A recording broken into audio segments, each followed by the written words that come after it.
After you've completed your basic profile information, the next step is for you to fill out information about your specific service. And that's why we only ask you to pick one service from the beginning. If you select one, two, three, or four services, you'll have to fill out this service box, which is pretty substantial for every single service line you select. So keep that in mind moving forward. And if you accidentally select two, you can always withdraw from one. So don't worry about that. But basically, the next step is, like I said, to fill out all this information. You'll notice that some boxes have a little red dot next to it. Be sure you fill out that information.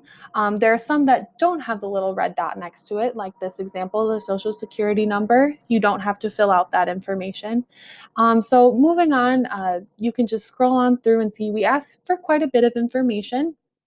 And one thing that I want to note is that if you are looking to have a co-applicant on for this service line, be sure you check this box here and you'll be able to enter their information below, way down here at the bottom.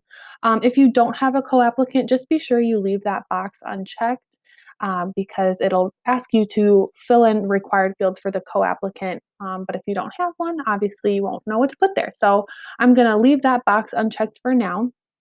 And I just want to scroll through and show you the different types of information we ask for.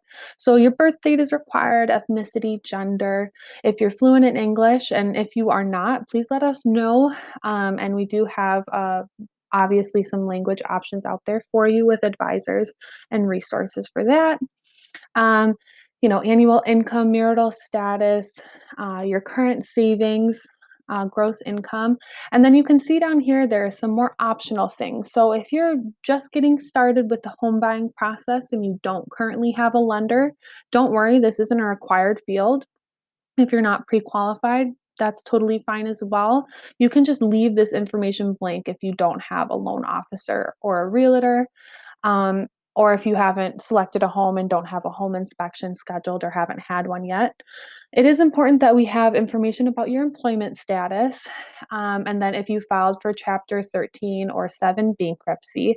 So you can see it kind of goes from some required fields to unrequired fields back to required fields. So be sure you review this information pretty thoroughly. And then again, down at the bottom is where you'd fill out your co-applicant information. So I'll go ahead and fill out all this information, and I will check in for the next step.